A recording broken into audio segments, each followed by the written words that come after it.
사도들이 백성에게 말할 때에 제사장들과 성전 맡은 자와 사두개인들이 이르러 예수 안에 죽은 자의 부활이 있다고 백성을 가르치고 전함을 싫어하여 그들을 잡음에 날이 이미 저물었으므로 이튿날까지 가두었으나 말씀을 들은 사람 중에 믿는 자가 많으니 남자의 수가 약 5천이나 되었더라.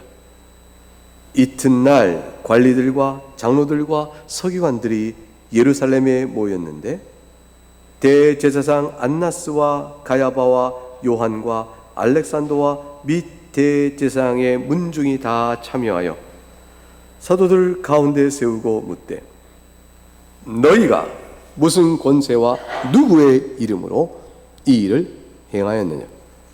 이에 베드로가 성령이 충만하여 이르되 백성의 관리들과 장로들아, 만일 병자에게 행한 착한 일에 대하여 이 사람이 어떻게 구원을 받았느냐고 오늘 우리에게 질문한다면 너희와 모든 이스라엘 백성들은 알라.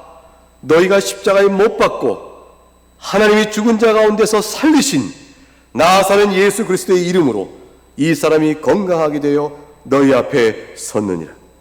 이 예수는 너희 건축자들의 버린 돌로서 집 모퉁이의 머릿돌이 되었느니라. 다른 이로서는 구원을 받을 수 없나니 천하 사람 중에 구원을 받을 만한 다른 이름을 우리에게 주신 일이 없습니다 하였더라. 하나님의 말씀입니다. 하나님께 감사합니다. 오늘도 예배 중에 나오신 여러분을 주의 이름으로 환영하고, 그리고 또 온라인 접속해서 또 줌으로 얼굴을 또 이렇게 대할 수 있는 사랑하는 교우 여러분들도 주의 이름으로 환영합니다. 아무쪼록 여러분에게 하나님께서 무한히 풍성히 부어주신 은혜와 평강이 좋게 내려져서 여러분이 좋게 누릴 수 있기를 주의 이름으로 축복합니다. 이 세상은 심판의 권세 아래에 있습니다. 우리가 아는 이 세상은 그냥 있는 세상이 아니고 심판 아래에 있습니다. 그러니까 이 세상은 하나님께서 지으실 때 세상이 아닙니다. 하나님께서 만드신 세상은 실로 복되고 보기에 심히 좋았다라는 아름다운 세상입니다. 근데 우리가 아는 것처럼 우리의 조상인 아담과 하와가 죄를 범했고, 그리고 이 세상은 죄로 가득 차게 되어 있습니다. 그래서 우리가 볼 때는 그래도 괜찮은 세상 같은데, 이렇게 우리가 볼 때는 그래도 사람들 사이에 양심도 있고 도덕도 있고 사랑도 있고 그리고 괜찮은 것 같은데, 그래도 괜찮은 거 아닐까? 혹 여러분 그렇게 생각이 들지 모릅니다. 그러나 또 다른 한편을 보게 되면 역시 이 세상은 죄 아래 있어. 어떻게 이런 일이 세상에 다 있을까 싶은 끔찍한 일들, 또는 배신, 배반, 또는 조롱과 사기, 속임수, 또 같은 정욕으로 울고 왜곡되고 뒤틀려지는 모든 사회 현상들, 우리는 오늘날도 날마다 뉴스에서, 신문에서 지금 우리가 앞두고 있는 큰 대통령을 뽑아야 되는 선거를 앞두고 나서는 후보들 사이에 모든 허물과 드러나는 걸 들춰내면서 비방하는 모습 보면서 어찌 됐건 그것이 의혹이요 사실이 아닐지라도 되어진 모든 일의 양상은 우리 마음속에 항상 찌푸름을 이게 얼굴을 구기고 마음이 편치 않게 되는 일들을 보게 됩니다. 사회 현상과 모습 속에서 타락의 부패를 보죠. 그래서 어떻게 보면 그래도 살만할 것 같은데, 어떻게 보면 세상은 아닌 거예요. 하나님 보실 때 어떨까요? 하나님께서 이 만드신 세상을 보시면서 어떠실까? 어떤 마음이실까? 그거는 창세기 6장에 잘 나와 있습니다. 노아의 홍수 심판 이전에 하나님께서 싹 쓸어버리신 이유를 설명하는 대목 속에 나옵니다. 창세기 6장 5절에 여호와께서 보셨습니다. 사람의 죄악이 세상에 가득한 걸 보셨습니다. 그리고 사람이 마음으로 생각하는 모든 계획이 항상 악한 걸 보셨습니다. 그러니 어떻게 할 수 없는 자들이에요. 개선의 여지가 없는 겁니다. 그냥 두어서 달라질 수 없는 자들임을 아셨습니다. 그래서 6장 11절과 12절에 그때 온 땅이 하나님 앞에 부패하여 포악함이 땅에 가득했다. 그래서 하나님이 보신즉 땅이 부패하였다. 땅에 있는 모든 혈육 있는 자의 행위가 부패하기 때문이다. 결국 하나님의 선택은 하나님께서는 다 멸하시는 것이었습니다. 노아와 그의 가족, 노아와 노아의 아내와 그 세 아들의 또한 그 아내들 8명 외에는 다 죽음의 심판을 받았습니다. 그 이후에 심판 후에 노아가 다시 시조가 되어져서 그래서 인류가 번성하였으나 인류가 살아가는 오늘 이 땅까지 이어진 역사 속에는 소망이 없습니다. 하나도 달라지지 않은 타락과 부패로 얼룩진 세상이라는 증거가 결국 바벨탑 쌓는 11장까지 이어지는 창세기 11장까지 이어지는 사건의 내력 속에서 그리고 그 이어진 전체 역사 속에서 우리는 낱낱이 봅니다. 성경이 보는 역사의 판단이요, 하나님께서 어떻게 보신가를 알려주신 교훈이요, 이것은 또한 우리가 경험하여 아는 것들입니다. 우리가 살면서 경험해야 하는 것이고 외부로부터 경험해야 하는 환경일 뿐만 아니라 사실 우리 자신 내면에서 나오는 경험들이에요. 자기가 자기를 부인한 적 없잖아요. 우리가 우리 자신을 어떻게 부인해요? 우리가 부인하지 못한 내 자신 속에서 보는 모습이에요. 그래서 우리에겐 소망이 없습니다. 우리가 사는 이 세상은 하나님의 심판 아래 있습니다. 그런데 이 세상 속에서 하나님께서 하나님 나라를 이루시는 거예요. 하나님 나라를 시작하셨고 하나님 나라를 실행하고 계시고 확장시키고 계세요. 그게 바로 여러분과 저 가운데 임한 예수 그리스도의 복음의 은혜들인 거예요. 우리는 세상 사람과 세상 나라에 속한 사람과 너무 비슷해요. 너무 비슷해요. 우리는 특별하지가 않아요. 사실 세상 속에 풀어놔버리면. 여러분이 생업을, 사업을 한다고 칠 때, 또 여러분이 직업이 무엇이든 간에, 여러분 사업할 때 고객을 맞이하죠? 예수 믿는 고객과 안 믿는 사람의 고객이 고객 가운데서 유별나게 다르던가요? 저 사람 참 사람 괜찮다 싶은데 알고 보니까 예수 믿는 사람이면 좋겠다 싶은데 알고 보니까 불교인. 우리 저 학교에 이 건너편에 육교 건너가면 찻집 있어요. 그 찻집은 얼마나 풍성이 주는지 몰라요. 막 넘치게 줘요. 대추죽, 대추차에도 이만큼 이런 데 줘요. 이게 도대체 남을까? 이분을 보지 않고 보시는 장사 같아요. 근데 그분 말해요. 아유, 드세요. 나눠 먹으니 얼마나 좋아요. 근데 그분이 알고 보니까 아주 신실한 불교예요. 근데 우리 교수님들 자주 가요.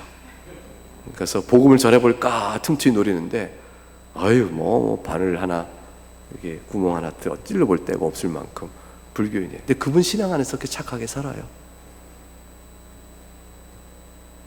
그분이 그 태도가 만일 삶 전부라면 그분은 참 죄 없을 것 같아요. 그런데 어느 순간에 비춰진 빛의 한 모습이죠. 힘이 하나마 남아있는 빛의 일부 모습이죠. 그 모습이 선하게 드러나는 것들이 있어요. 하나님께서 타락한 인간들에게도 남겨진 빛이에요. 그것이 이 세상 질서를 이만큼 유지해 갑니다. 우리 예수 믿는 사람들에게도 그런 빛이 드러나요. 근데 이 빛이 그들에 비해서 우리가 뚜렷하게 더 강하고 분명히 드러나면 너무 좋겠는데 그렇지 않은 모습들이 일반적으로 있어서 고객들 가운데 예수 믿는 사람인지 안 믿는지 별 차이가 없는 거죠. 아니 여러분이 고용주가 되어서 직장에 함께 일할 사람을 한번 일해보면 직원들 가운데서 예수 믿는 사람이 훨씬 일을 잘하고 성실하고 능력이 있고 착하고 정직하고 그래서 훌륭해서 예수 믿는 사람 뽑는 게 훨씬 나아. 꼭 그렇게 됩니까? 안 그런 사람도 많은 거죠. 안 그런 사람도 많은 거죠. 별 차이가 없는 거예요. 별 차이가 없는 거죠. 그래서 우리는 상당히 비슷합니다. 그래서 제가 한번 이런 생각을 해봤습니다. 그 유명한 스님과 방송에 나가서 어느 진리의 말씀이 옳은가라서 대화를 나누면 도대체 무슨 말을 해야 될까? 틀림없이 불교 그 스님은 그렇게 말할 거예요. 허허허허, 김 목사님, 예수 잘 믿으세요. 그것도 구원의 길이죠. 불자인 나는 그저 불교를 잘 믿어 구원을 받습니다. 세상이 다 그런 것입니다. 아마 이렇게 말할 거예요. 그럼 나는 그때 얼굴을 상기돼가지고 이렇게 핏발이 솟아, 무슨 소리요? 예수밖에 구원이 없어. 세상의 철학 가운데 구원받는 이름은 다른 이름을 주는 거 없거든. 어떻게 그렇게 말하시오? 회개하시오. 막 이렇게 소리를 질러야 될까? 어떻게 말해야 될까? 그 생각이 한번 들은 거예요. 여러분 같으면 어떻게 얘기하겠어요? 그래서 제가 그때 생각을 했습니다. 저는 그 자리에 있으면 꼭 이렇게 말할 거예요. 스님 그러십니까? 어떻게 그렇게 그런 생각을 하셨습니까? 스님 그래서 어떻게 사십니까? 그래서 노력하죠. 부처님의 말씀을 따라 살려고 노력합니다. 참 훌륭하십니다. 그래서 구체적으로 예를 들어서 이렇죠. 우리 불자에도 이렇게 착하게 살라고 말하고 부모를 공경하라 말하고 다 그렇게 가르칩니다. 좋은 말씀입니다. 전 다 동의할 거예요. 훌륭하다고. 정말 훌륭하시다고. 그리고 스님의 삶의 얘기를 들으니 저는 내놓을 게 없습니다 라고 인정할 거예요. 그렇게 말할 수밖에 없겠다 싶어요. 그래서 딱 한마디를 더 할 거예요. 그때 스님, 그렇게 살아도 죄인이지 않습니까? 이 한마디를 그냥 덧붙이려고 그래요. 훌륭하게 사시지만 마음의 죄야. 또 실수로 드러난다고 말해보십시다. 죄된 행동이야. 없는 사람 누가 있으며.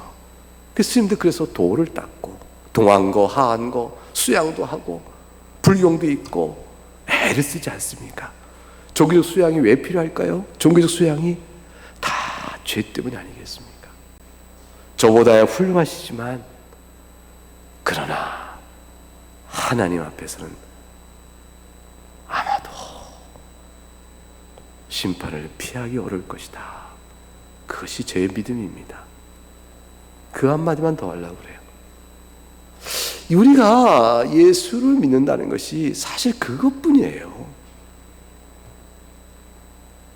저는 운전을 하면서 제가 제 주위를 다니는 그 많은 운전자들보다 훌륭하다고 생각하지 않아요. 제가 그들보다 운전 질서를 잘 지키는 것 같지도 않고요. 가끔씩 뭐가 날라오 집에. 언제 이런 일이 있었나? 언제 이런 일이 있었나? 근데 제가 훌륭한 게 아니죠. 가만히 지금까지 예수님 믿고 목사로 살아오고 있는 저 자신이 그렇게 훌륭한 사람인가? 아닌 겁니다. 얼마나 훌륭해졌는가? 별거 아닌 거예요. 이전보다 나아졌는가? 집에서 그럽니다. 저희 가족들 모두 예수를 안 믿었으면 아마도 대단히 형편없었을 것이다. 그렇게 얘기를 해줍니다. 지금이 만족스럽다는 게 아니라 지금도 형편없는데 안 믿었으면 오죽이나 했을까, 이런 뜻이에요. 형제들에게도, 안 믿는 가족들과 친척들에게도, 주변에 우리 학교 옛날 친구들 있잖아요. 안 믿는 친구 수두룩한데 그분들 앞에서 내가 목사라 했을 때 그 친구들 나를 어떻게 이해할까? 별다른 게 없는 겁니다. 자랑할 것이 없어요. 그래서 신앙 인격으로 드러나는 것은 그렇게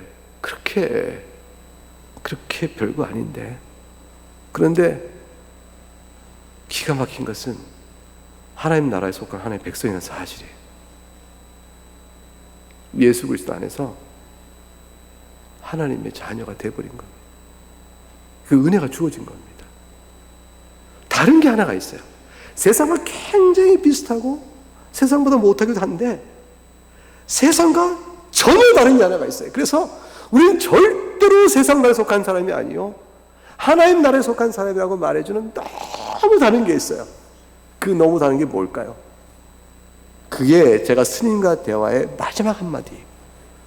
그러나 하나님 앞에서는 우리는 어떠할까요? 이 생각을 하는 사람들인 거예요. 그리고 그 답은 뻔한 거예요. 하나님 앞에서 우리가 다 영원한 심판 아래 있는 죄인입니다 라는 사실을 인정하는 사람들인 거예요. 그 인정 때문에 예수의 이름을 붙드는 사람들인 거예요. 그래서 못난 모습에 가슴도 치고 연약한 모습에 하나님 저는 왜 이래요? 이렇게 기도도 하고 맨날 같은 기도가 여전해요 하나님 라고 속상해하고 이러다가 나 구원 못 받은 거 아니야? 왜 이렇게 나는 왜 이래? 이러기도 하고 또 때로는 삶이 고달프면 하나님 날 사랑하지 않는 거죠? 라고 하나님께 막 투정도 부리고 원망도 하고 그러다가 하나님 죄송해요 잘못했어요. 하나님 저를 사랑하시는데 제 삶의 형편의 공고함 때문에 하나님께 이런 말까지 다 했네요.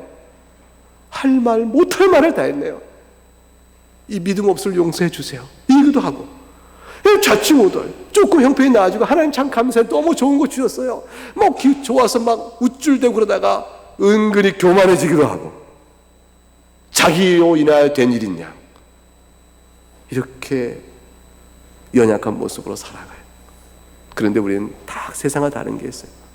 예수의 이름 앞에 무릎 꿇고 예수의 이름을 찬송하고 그게 너무 소중하면 그게 자랑인 거예요. 우리가 밭에 밤추인 보화를 캐내는 모든 걸 소유를 다 팔아 그걸 사는 밭을 사는 사람과 같지는 않아요. 내 모습에 그런 건 없는 것 같아요. 모든 걸 다 팔아 주 예수를 샀느냐 그건 아닌 것 같아요. 그 전적인 헌신은 없는 것 같아요. 그렇지만 예수는 안 놓고 싶은 거죠. 이 마음이 어떻게 우리한테 주어졌을까? 성령의 은혜인 것이죠. 그래서 세상이 야, 너 예수 믿어 나보다 나을 게 뭐가 있냐? 이렇게 말할 때마다 상처가 와요. 사실 또 괴로워요. 그래요, 당신보다 내가 나을 것도 없죠. 맞아요. 부족해. 맞아요. 볼 것도 없어요. 맞으면 다 가다가 그러니까 너 예수 믿어 소용없어. 예수 버리고 이 말 나오면 갑자기 거기 탁 들죠 우리가. 아니요, 그건 못하죠. 아니요, 예수님 믿어야 돼요. 저는 오히려 그래서 예수 믿어요. 당신도 그래서 예수 믿기를 바라요. 이 얘기는 우리가 움직일 수 없는 마지막 선, 우리 생명이 그것이 있음을 알아요. 이것이 하나님 나라 속한 자들입니다. 우리의 거룩은 나로 인한 것이 아니요 예수님의 거룩입니다. 우리가 누리고 있는 의는 내 의가 아니요 예수님의 의인 것입니다. 우리가 그 모든 사실을 확신하는 것은 나의 결심과 나의 선택이 아니라 성령 하나님 우리 마음에 붙들어서 주신 거예요. 성령에 의한 새 생명의 역사가 있어서 예수님을 믿는 신앙이 우리 안에 굳건하게 주어진 것입니다.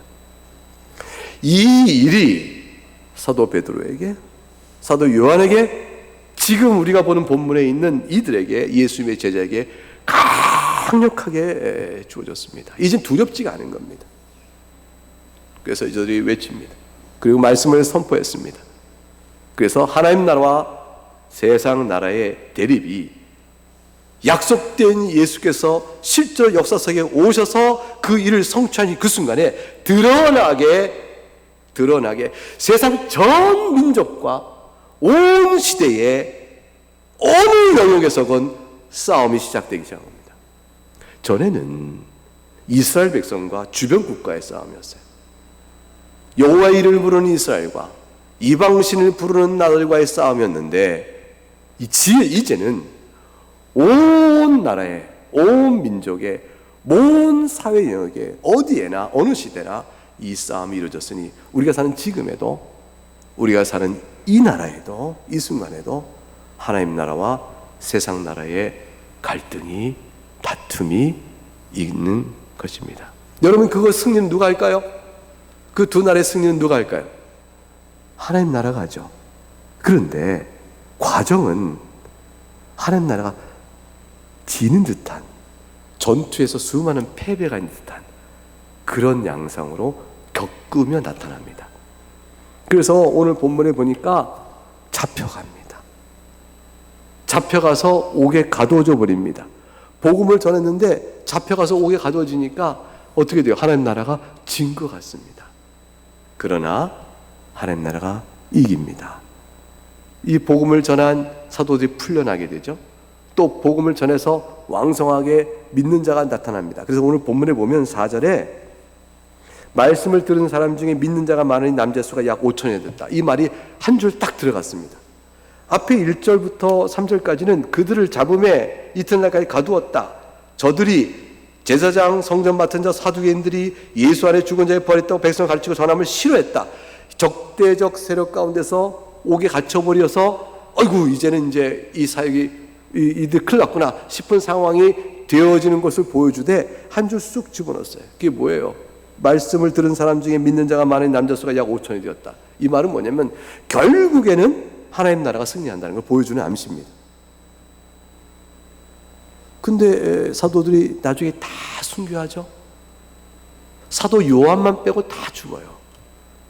그 죽음의 자리가 순조롭지 않습니다. 순교니까.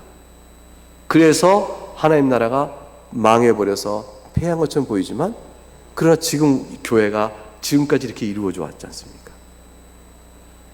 주님의 복음에 통해 전파되는 하나님 나라는 승리합니다.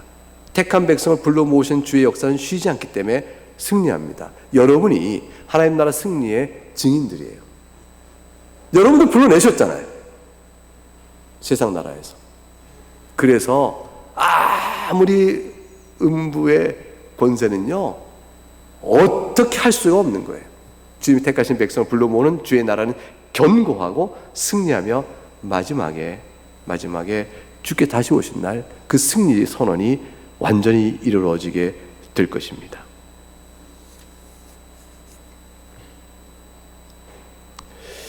이어지는 5절 이하의 구절을 보게 되면 이 대제사장과 제사장과 사람들이 산헤드린 공회죠. 공회에서 사도를 신문한 장면이 나옵니다. 신문한 자들이 누군가 했더니 대제사장 안나스와 가야바니까 장인과 사위가 다 같이 모였습니다. 요한과 알렉산더와 및 대제사장의 문중이 다 참석했습니다. 그러니까 온 그 당시의 종교 세력이 다 참석한 거죠. 사도를 가운데에 세웠습니다. 얼마나 무섭고 압도적인 권위의 분위기였을까요? 무슨 권세와 누구의 이름으로 이 일을 행하느냐라고 했습니다. 다시 말하면 이적의 근원이 무엇이냐 물은 것이죠.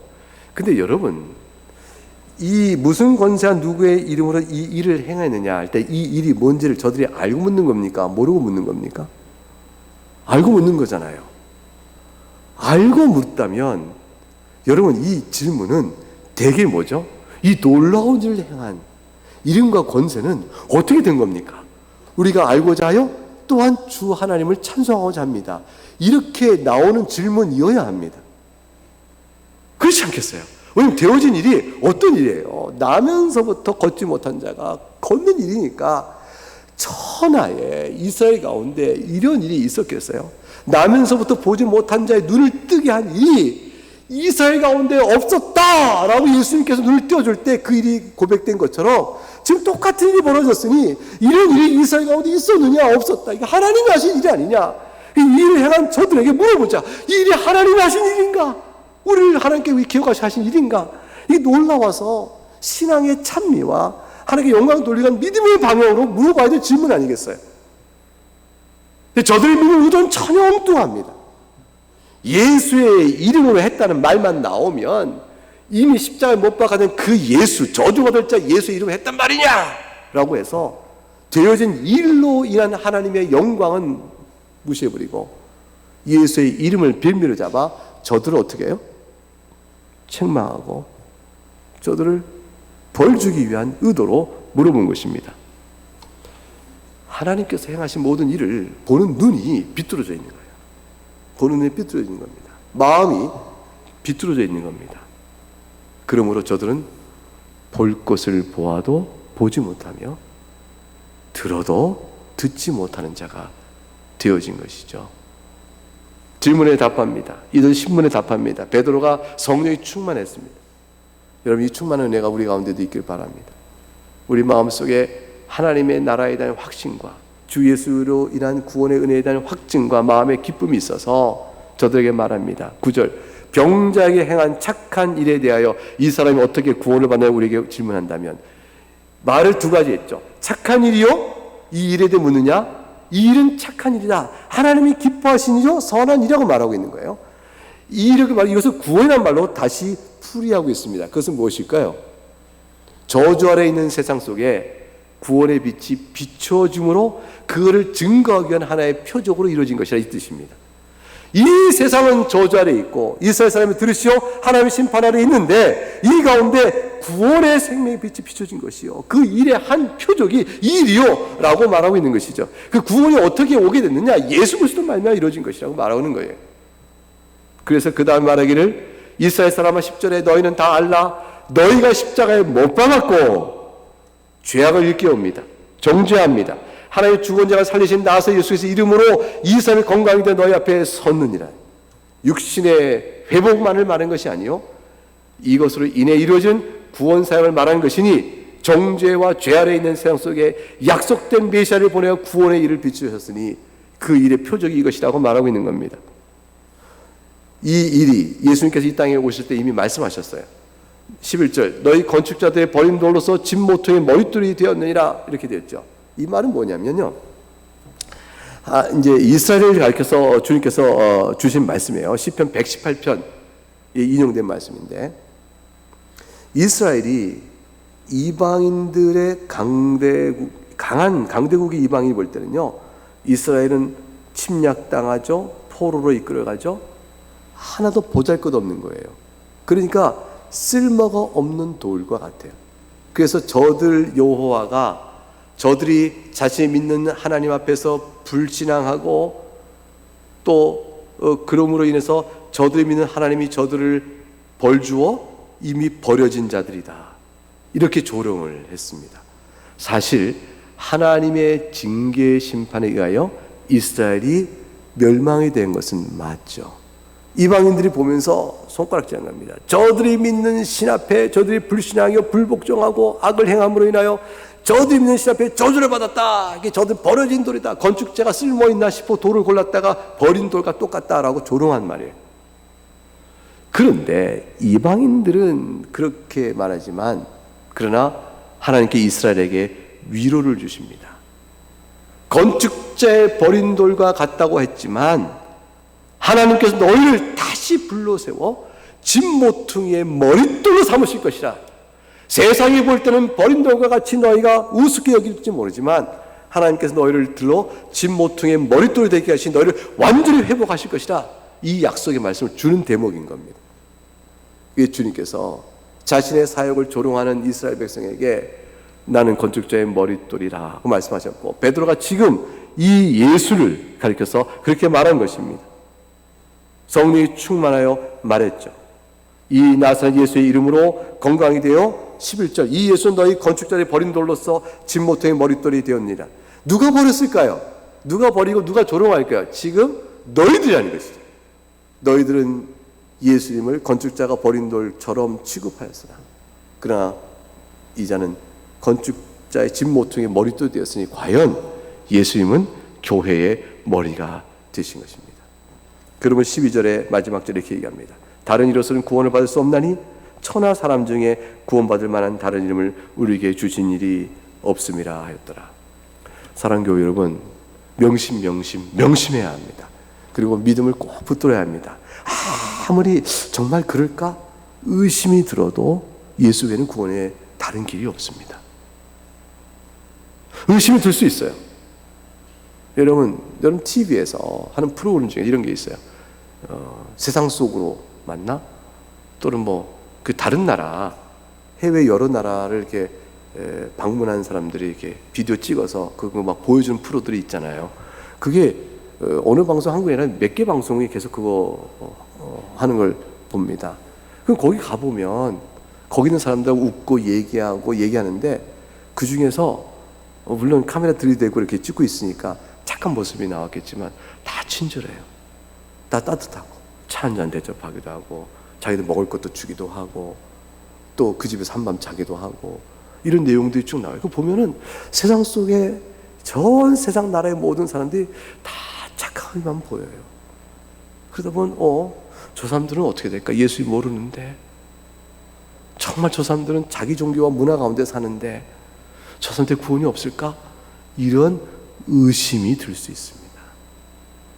여러분, 그래도요, 예수님밖에 없어요, 구원의 길이. 그들 믿는 문화와 종교 안에 구원이 없습니다. 여러분, 의아해 여기고 혹시 의심이 들어도 정말 그럴까 싶어도요, 다른 종교, 다른 도덕과 다른 사람의 문화, 여러 시대, 그들의 갖고 있는 풍습, 그 가운데 아무리 좋은 것이 보여도 복음이 전도되지 않는 종족들은 어떻게 될까? 이런 의문이 들어도 여러분, 그들 가운데 구원이 없어요. 예수님밖에 구원 없어요. 여러분, 종교다원주의, 포스트 모더니즘이라고 그래요. 근대 후기 사회라고 그래요. 옛날에는 이성이 표준이 되어져서 모든 질서와 진리를 판단하는 척도가 될 기준점이 있었는데 계몽주의 이후죠. 근데 지금은 이 이성마저도 믿을 수 없다 하여 다 무너지고 나니까 사람의 소견대로가 각각 답이다 하고 상대화시켜버렸어요. 절대 진리가 없고 상대주의와 가치관이 지배하고 있으니까 내가 옳다면 나는 옳은 거야. 내 인권을 보증해줘. 나의 권리를 소중히 여겨줘. 왜 내가 소수자를 봐야 돼? 등등등 여러 가지 문화 양상이 드러나요. 이럴 가운데 예수 그리스도만이 구원입니다 말하면 아무도 인정하지 않으려고 그럴 거예요. 왜 너만이 옳다고? 독선이라고 그럴 거예요. 독선. 여러분, 독선의 말을 듣겠죠. 그러나 예수만이 구원이라는 이 말이 독선이라는 말은 저들의 판단은 왜 옳아요? 왜 옳아요? 그것이 모두 조금씩 다 옳지라는 상대주의가 왜 절대 진리예요? 상대주의가 옳다고 말하는 그 자체가 절대 진리여야 그들 말이 맞죠. 그들은 상대주의가 옳다는 절대 진리성을 주장하고 있는 또 다른 모순이 있는 거예요. 각각 다 옳지라는 주장이 절대적으로 맞아야 돼. 그들의 말이 맞잖아요.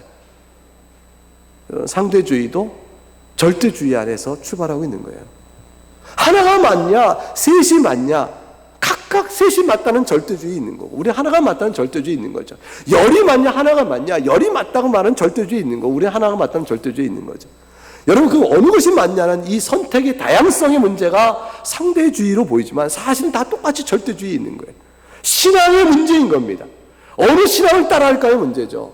여러분, 아무리 의심스러워도 예수님만이 답이에요. 왜 그럴까요? 왜 그럴까요? 여러분, 오늘 설교 모두에 말씀드렸습니다. 하나님 보시기에는 다 악하기 때문에 그래요. 하나님 보시기에는 다 진리에서 벗어나 있어요. 여러분, 이 자연 속에 또 양심 속에 사회가 움직이는 인과응보에 부족하지만, 제한적이지만 인과응보가 또 작동을 좀 하긴 하잖아요. 항상 그런 것은 아니지만 이 모든 걸 보고 하나님 안 믿는 사람들도 종교성을 갖고 막 뭔가를 막 설명해 나갔어요. 근데 우리가 볼 때 어때요? 자연을 안에서 하나님을 본다고 모종의 신성과 경외심을 갖더니 이 많은 바위 앞에서 빌잖아요. 이 많은 나무 앞에서 빌죠. 우상을 만들어 놓고 빌죠. 어느 귀신의 이름을 부르면서 빌죠. 우리가 볼 때 너무 답답하잖아요. 왜 저래? 왜 저럴까? 미련하기 짝이 없는데 영적으로 참으로 어둡구나. 여러분, 그 어둡다는 걸 알고 밝은 영적 진리를 우리는 어디서 배웠습니까? 성경입니다. 성경을 통해서 자연 속에 나타나는 하나님의 지식을 바로 알지 못하면 우상 숭배와 죄악에 빠져버리는 거죠. 세상은 다 그렇게 되어 있어요. 진리를 모릅니다. 그리고 부패해 있습니다. 하나님을 욕되게 합니다. 그리고 진리를 핍박합니다. 그 죄악 가운데 삽니다. 절대로 해 아래 어느 인간도 예수님 같은 그런 무지한 자는 없습니다. 무죄한 자, 죄 없는 사람은 없어요. 아담의 타락 이후에 이상 모든 사람은 마음이 부패해 있습니다. 예수 믿는 중생자도 성령의 은혜로 새 생명 살고 있지만 부패성의 영향에 시달리고 있거늘 하물며 성령의 새롭게 하시는 은혜의 생명이 없는 자들에게는 겨우 남아있는 양심의 흔적만이 있을 뿐입니다. 세상 사람들이 모르고 있는 것이 있어요. 시편 50편 21절 한번 찾아보세요. 시편 50편 21절.